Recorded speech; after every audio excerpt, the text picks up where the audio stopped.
ஆணாக இருக்கட்டும் பெண்ணாக இருக்கட்டுங்க, யாராக தான் இருக்கட்டும், ஒரு வாழ்க்கையில் ஒருவனை கல்யாணம் பண்ணிட்டாங்க.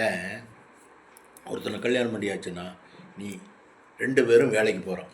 எதுக்கு வேலைக்கு போகிறோம்? 2 காசு சம்பாதிக்கிறதுக்காக வேலைக்கு போகிறோம். நீ கொஞ்சம் காசு சம்பாதி, நான் கொஞ்சம் காசு சம்பாதிக்கிறேன். குடும்பத்தில் நல்லா சுவையாக நல்லா சாப்பிடுவோம், இருப்போம், தானம் தரும் பண்ணுவோங்கிற மாதிரி ஒரு பொசிஷனுக்கு வரணும்னா என்ன பண்ணணும் தெரியுங்களா? கரெக்டாக இருக்கணுங்க. நம்ம 3வது மனுஷன் நம்ம வாழ்க்கையில் உள்ள நுழையிறதுக்கு விடவே கூடாதுங்க. 3வது மனுஷன் எவனாக இருந்தாலும் சரி, எவளாக இருந்தாலும் சரி, 3வது மனுஷன் நம்ம வாழ்க்கையில், அந்தரங்க வாழ்க்கையில் நுழையக்கூடக்கூடாது. வேலைக்கு போகிறோன்னா எப்படி நடந்துக்கன்னு சொல்கிறேன் பாருங்களேன்.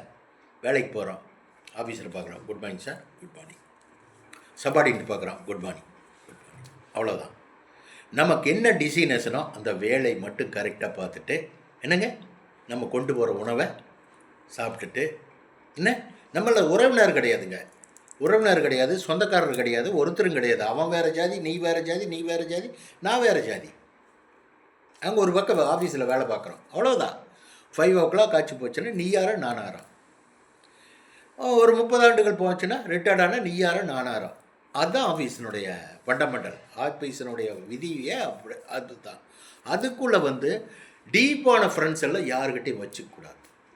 வச்சுக்கணும், லெவலாக வச்சுக்கணும். 10-20% வச்சுக்கணும் ஃப்ரெண்ட்ஸ். ஆஃபீஸ் ஸ்டாஃபுகளுக்கு மட்டும், ஆஃபீஸ் ஸ்டாஃபுகளோட அங்கீகாரம் பெற்ற ஸ்டாஃபுக்கிட்ட மட்டும் அப்படி வச்சுக்கணும். என்னங்க, அங்கீகாரம் பெற்ற பர்மனண்ட் ஸ்டாஃபுக்கிட்ட மட்டும் அந்த மாதிரி உறவு ஒரு 25% ஒரு ஃப்ரெண்ட்லியானா ஒரு சிரிச்சு பேசுறது பிடிக்கிறது, அவ்வளோதான். எனக்கு ஸ்டார்டிங்கில் படிச்சுங்க, ஓகே பாய், அந்த அளவுக்கு தான் பழகணும்.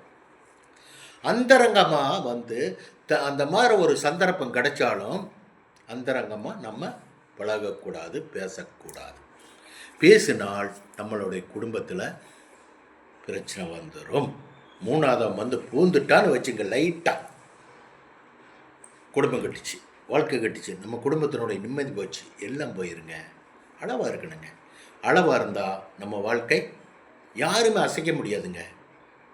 என்ன, இப்போது ஒரு நபர் வர்றார், ஒரு நபர் வரும்போது நம்ம உட்காண்ட்ருக்கா, நீ பெண்ணார் வர்றவர் ஆண் உட்காண்ட்ருக்குங்களா, ஒரு பெண் வருது.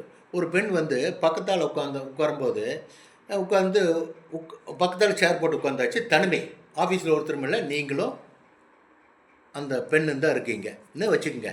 அப்போது அவர் பக்கத்தால் உட்காரும்போது, நான் இருங்க ஒரு பெண் பேசிட்டு வர்றேன் அப்படின்னு வெளியே வந்துடுவோம். நீங்கள் வெளியே வந்துட்டு உடனே துணைவிக்கு ஃபோன் பண்ணோம், டீ காஃபி இருந்துன்னா கொடுத்து அனுப்புமா, நான் இங்கே இருக்கிறேம்மா அப்படி இப்படிங்கணும். இருங்க நான் வெளியே போயிட்டு வந்துடுறேன் ஒரு 5 நிமிஷம் அப்படின்னு அவங்களுடைய மைண்டை நம்ம மாற்றி விட்டுறோன்னு சொல்ல வர்றேன். நம்மக்கிட்ட பேச வந்தவங்களுடைய மைண்டை மாற்றி விட்டுறணும். அடிக்க ஒரு தடவை இப்படி செய்யும்போது உங்கள் பக்கத்துலேயே அவங்க வரமாட்டாங்க. இந்த மாதிரியெல்லாம் பழகிக்குங்க, தெரிஞ்சுக்குங்கன்னு சொல்ல வர்றேன், சரிங்களா? இந்த மாதிரியெல்லாம் இருக்கும்போது குடும்பத்தில் பிரச்சனை வராமல் பார்த்துக்கிறதுக்காக நான் சொல்கிறேன் உங்களுக்கு இந்த வீடியோ, சரிங்களா? வச்சுட்டுங்களா? இப்போது அப்படி பேசிகிட்டு இருக்கீங்க, இப்படி சாதாரணமாக பேசிகிட்டு இருக்கீங்கன்னு வைங்களேன். பேசிகிட்டு இருக்கும்போது உங்கள் துணைவனோ ஒருத்தன் வண்டியில் வரும்போது ஆஃபீஸில் ஒருத்தருமே இல்லை, நீங்கள் மட்டும்தான் இருக்கிறீங்க. அப்படிங்கும்போது அப்போ பார்த்துட்டு போயிடுவார்.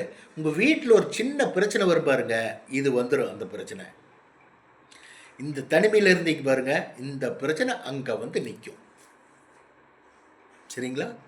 பாருங்கள், கொஞ்சம் கவனமாக இருங்க. வச்சுட்டுங்களா? பாய்.